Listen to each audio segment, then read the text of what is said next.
It's about that time where 2023 football is on the horizon, but the NFL is right around the corner. We have some top NFL draft prospects that we're going to discuss today. Who has the most to prove, but who will ultimately rise to the occasion? We'll talk about it all on today's show. You are Locked On ACC, your daily podcast on the Atlantic Coast Conference. Part of the Locked On Podcast Network, your team every day.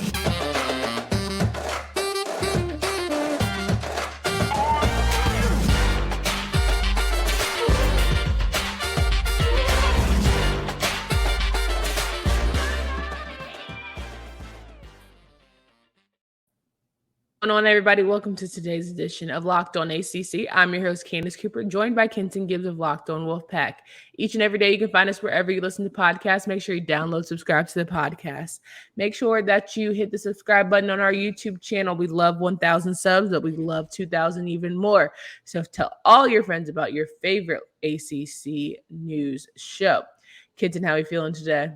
I'm great as always. I'm ready to get into these draft talks because, boy, I'll tell you, there are some absolute studs coming out of ACC this year, and it's really not too different from other years. But there will be talks about how can the ACC be so weak with so much coming out in 1 year.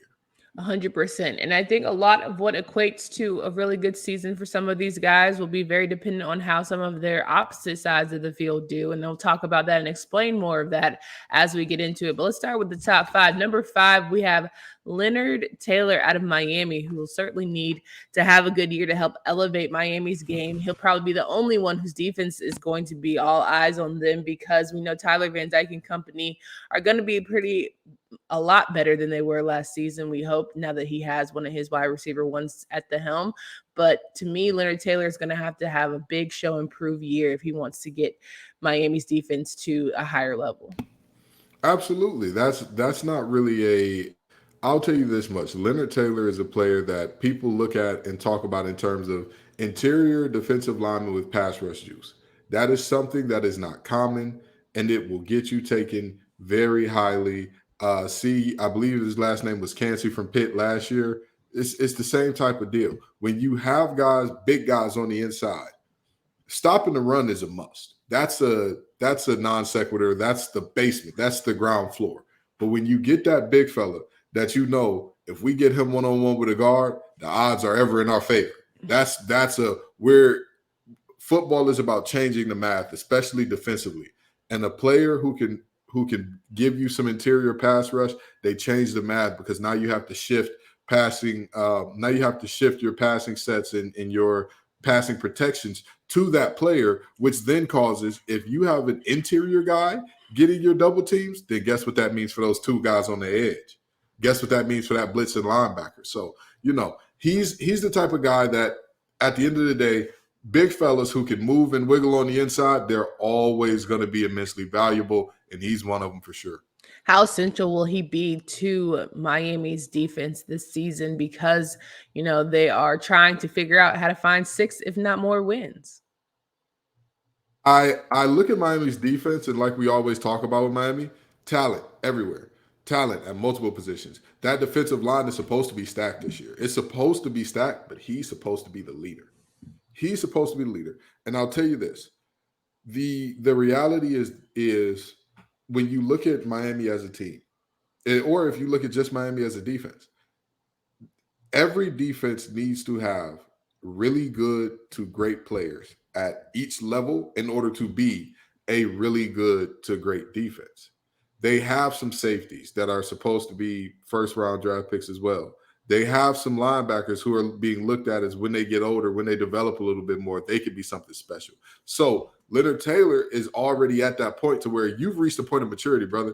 You've got to be the leader. You've got to be the guy that people are saying, hey, when it comes to what he can do, when it comes to who he is as a player, we have got to start with him. We have got to start with how do we possibly contain this guy? Because again, when you draw that type of attention, when you draw that type of, okay, we need to focus on him, it frees up everybody else a little bit more. And mind you, just because you're drawing the attention doesn't mean that that's your job. You still got to go make plays, big fella. So him being very, very good this year, vitally important. It's again, he should be the table setter in terms of everything starts with me. My gap is controlled in the run game, and then on top of that, when they want to put that ball in the air, we're gonna find ways to get me one-on-one matchups to where it's the summertime and the living is easy. 100%. Let's move on to number 4 and 3, really, because it's a nice little duo. Andrew Makuba of Clemson, linebacker, who will be joined by our friends at number 3, Jeremiah Trotter, as the top prospects here out of the ACC. As we mentioned, we had Locked On Podcast Network friends bring in their thoughts, and these are the ones that they've chosen, this tandem. And I think this is just very on brand for who Clemson's defense has been in these past couple years. And I certainly feel like Jeremiah Trotter is worthy of note, if not higher than number 3. Let me start with Andrew Makuba here, because people will look at him and say, well, wait a minute. Clemson's secondary was awful last year, and Andrew Makuba awful at times last year, and Andrew Makuba was part of that. Andrew Makuba was the safety he was a safety that was their only pillar of consistency. He was the only guy in that secondary that you could count on at a high level to be exactly where he was supposed to be. So let's not, conflate the overall unit's performance with who he is, because again, Andrew Makuba is a very special player. There is no doubt about that. He is always where he's supposed to be, but even beyond that, he's a very rangy safety, very instinctive, has all the things that you would look for in terms of this is a guy who, again, at his floor, his absolute floor is like, yeah, he's a good starter that's going to know where he's supposed to be and kind of be the quarterback of the secondary.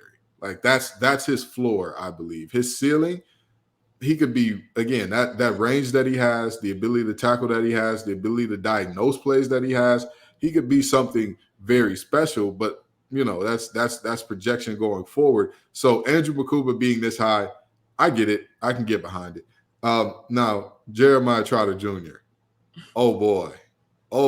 Now I know that you're a Giants fan, so I know the name Jeremiah Trotter does not bring happiness or joy to you at all, with all the things that he did for the Eagles in so long. And I'm gonna tell you, sure, the boy is not only from good stock, he is good stock in and of himself.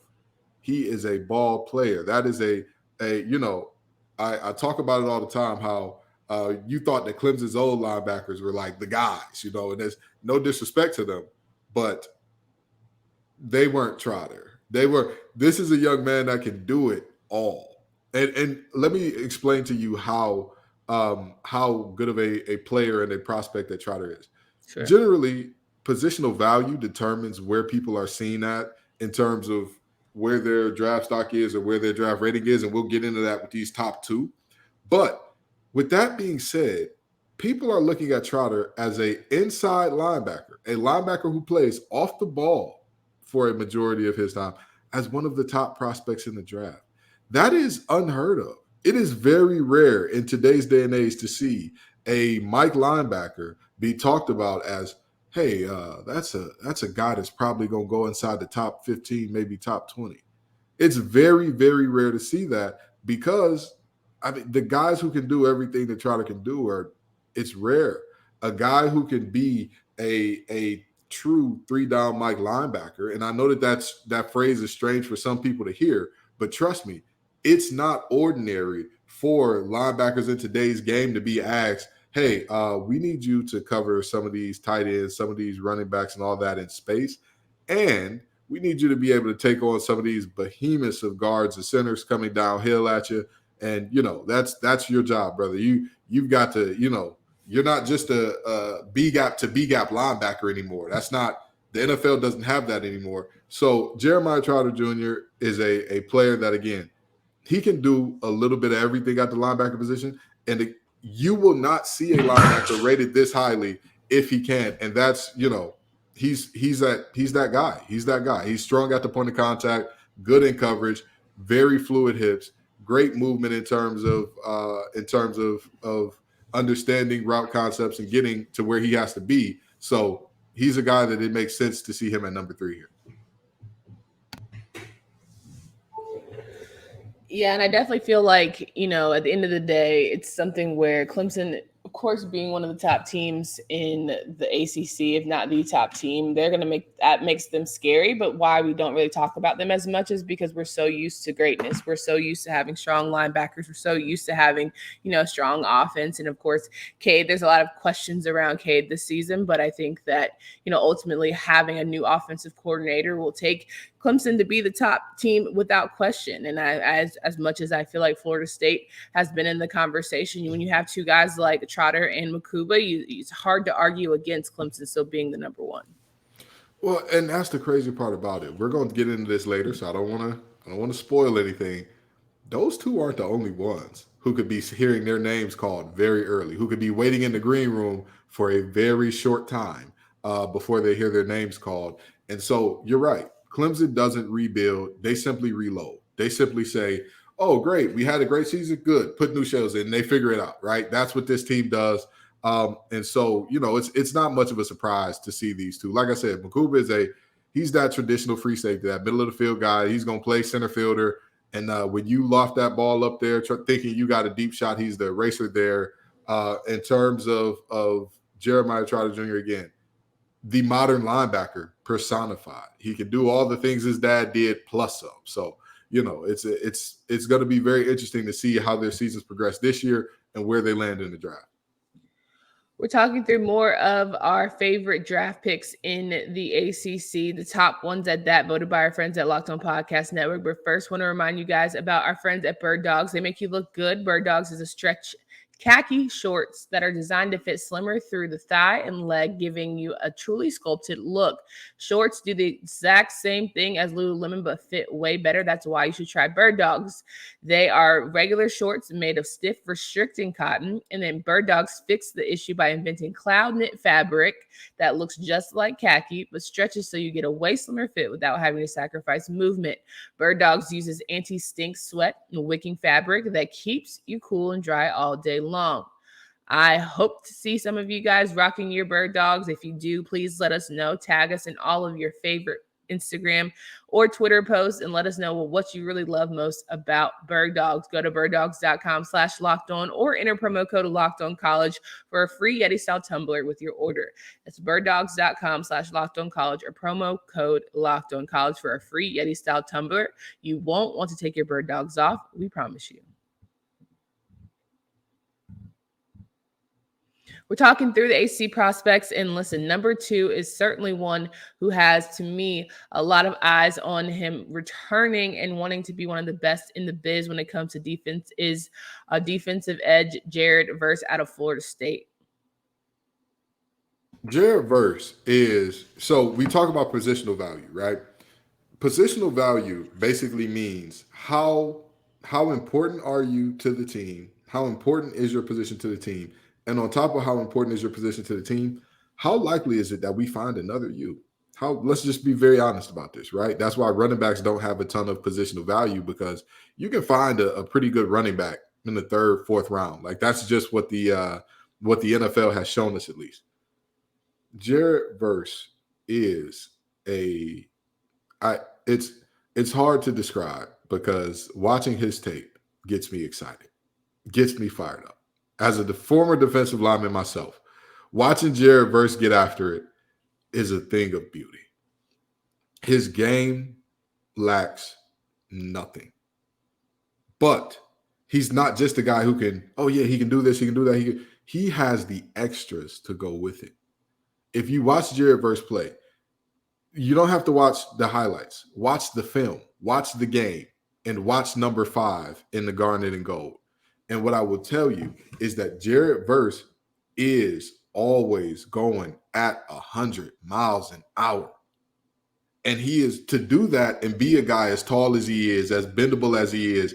I mean, sure, he's a little light in the behind right now, but even still, he's in college. It doesn't matter. He's going to gain weight over time. When he gets in the NFL and he's in that, professional training program, and he no longer has to play school and all that good stuff, the young man's going to get bigger and stronger. Sure. And even now, at his current size, at times, in his worst moments, he may get washed down the line, or he may, struggle to defeat a pulling guard or something like that. But even then, he has a really good feel for the game, feel for what's happening, and generally he stays wherever he needs to be within Florida State's system. But this young man, I mean, you talk about pass rush juice. You talk about an edge rusher that, is going to keep you up at night, going to keep you – it's going to have your offensive line coach sweating, going to have your offensive coordinator saying, all right, what do we do? What do we – Jared Verse is that guy. He's got a deep bag of pass rush moves. He has a first step that just – he covers so much ground. It's so explosive. I'm telling you, Locked On ACC listeners, I don't care if you are a nose fan, nose hater, or anything in between. If you want to see what a good get off, meaning how fast you get off the ball and how much ground you cover, looks like, watch Jared Verse. His arms are swinging like he's a track runner, and he takes a massive first step in order to close ground and get to the quarterback. What a time. Watching him just gets my motor revved up. It's a great experience. I think that he is going to be such an essential piece to elevating the ACC play, right? When we talk about guys and we talk about drafts and the Mel Kipers of the world and everyone doing all their lists. And I think how we elevate and keep talking about how good ACC football is, Jared Verse is definitely going to be one of those that we keep our eye on, especially as we talk through who's going to play on Sundays. He's right there, top 10 pick to me, arguably. Oh, 100%. And I would say it's not arguable. I would say anybody arguing that he's not health withstanding, right? No, and granted, we've seen in these days and times that, some wild things happen. And barring everything being normal with him, like literally just based on his ability to go out there and play, there is nothing that you can ask of a defensive lineman, a defensive end in particular, that you would say like, he doesn't do that well. He doesn't do that well at all. And I struggle at times to even think of a weakness for him.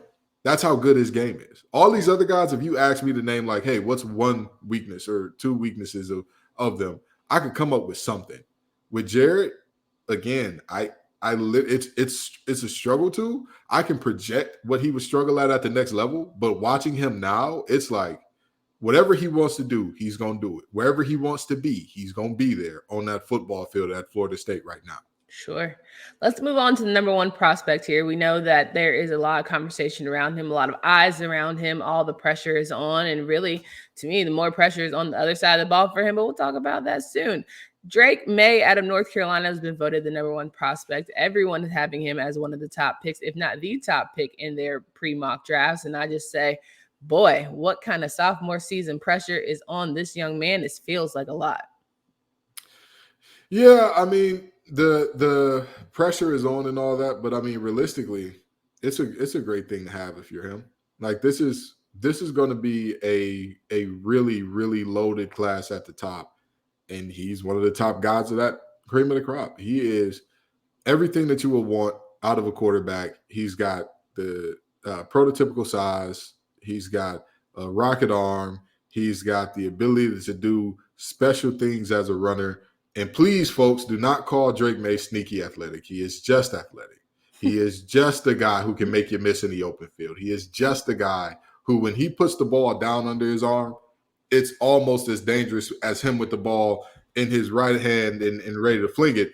But the reality is he has one of the prettiest deep balls in the game as well. So, that's the deal there too. Drake Maye is going to be somebody's face of the franchise for the next few years or for the next decade or so, hopefully, with everything happening there. This is a special guy. And when I talk about positional value, quarterback is the ultimate. Quarterback is the ultimate, right? Quarterback is the ultimate that like, hey, we don't have a bunch of people who can do this well. We don't have a bunch of people who can, do all these things and can process at a high enough level and can do the things physically required. Because let's just be honest, it all sounds easy to do sitting on the couch, but when you look at real time live, bodies are flying at you and all that, it's hard to throw a 50-yard dot down the sideline. And yet Drake Maye makes it look like it's child's play. And, he makes those live bodies flying at him also look like they're flying at very slow speeds as well. So, Drake Maye he's one of those guys that's just, as a quarterback, you have a ton of positional value to begin with. But then when you're a quarterback who can also, in today's game, your quarterback has to be able to run the ball, because that's that is what is going to help out your running game to a high degree. And if you can't run the ball, you better be a seasoned old veteran who knows all of the checks, who knows all of the things, who's seen game after game after game, season after season after season. And, Drake Maye doesn't have to worry about that until he's at least 8 to 10 years in, barring some major injury, because like I said, the boy's got some wheels. He's got the ability to make you miss in him, to make you look stupid. So, Drake Maye this year being the top rated prospect going into this season in terms of NFL draft, not really a surprise. This is our top 5 list voted on by our friends at Locked On Podcast Network. And now, begs the question of more important things as we sort of wrap up the show here. Who has the most to prove? And I would argue from this list, none. I think it's UNC's defense. They have the most to prove, because if you want Drake Maye to be in the spotlight, to get all the awards, to have all the attention and put the team on his back, I think that sort of hurt Sam Howell when he was going through his draft process, but how much he had to do for his team. So I think the biggest and who has the most to prove is really UNC's defense. It's going to be, can you find a way to scrounge up 10 wins, just make your quarterback look as good as he's going to get without putting him in really difficult spots? I will say this. I don't think that a lot of people realize this. When you get to this level and you're rated as highly as these guys are, most of them don't have much to prove. Most of them don't have anything, but there are some guys that I would say are on the cusp of being on this list that, there are some questions that they can answer. There are some things that they can do at a great level to kind of rise and be higher on this list. But for the most part, I agree with you. I don't think that most of these guys have anything to prove. Their supporting cast maybe need to show up around them, like you alluded to with Drake Maye. But speaking of supporting cast, I would say that Barrett Carter is a guy Barrett Carter, linebacker out of Clemson. He's the dynamic duo with Jeremiah Trotter Jr. It's going to be a situation where people are going to be looking at him and asking, like, all right, you've got the guy next to you. You've got the one of the best linebackers in the nation next to you. Barrett, you're a physical freak, because between Barrett Carter and Jeremiah Trotter Jr., Carter is the better athlete. Pure athlete. When they wear shorts and t-shirt and do all the testing, I'd be surprised if Barrett Carter lost anything besides maybe bench press to Jeremiah Trotter Jr. But with that being said, Barrett Carter has to show up more in some things in terms of, like, yes, straight line speed, you're a freak. You can jump over guys, which we saw last year, jumping over a guy in the blitz package in order to get to the quarterback. We've seen things like that. But how do you move laterally, right? Like, how do you instinctually feel your way through the game? Because I think that that's the big difference that separates these two guys, to where people are not talking about Barrett Carter in the same way as they are Jeremiah Trotter, which, by the way, not saying that people are saying that Carter's a bad player or anything like that. Some folks are predicting him to go in the first as well, but some folks aren't. And that's coming from, again, that lack of instinctiveness, that sometimes being a little lost out there. So he's a guy. And also, like you said, oh, go ahead. No, I was going to say, go ahead, finish. And also, you talk about the guys on the other side of the ball having something to prove. You talk about Miami and who has something to prove over there. Well, we talked about the big defensive tackle, Leonard Taylor, and all that. But let's talk about a buffet buster on the other side who has a lot of money in front of him to make.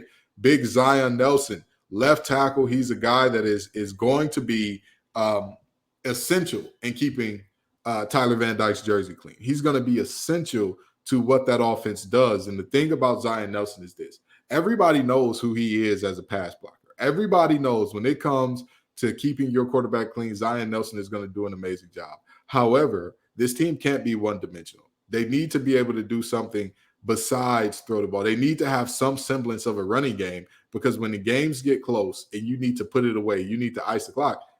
It's not, you can do it with a passing game, but it makes it much more difficult, and it increases the odds that, hey, you got to stop the clock now because, you thought everything was going to be easy and smooth, and boom, incompletion.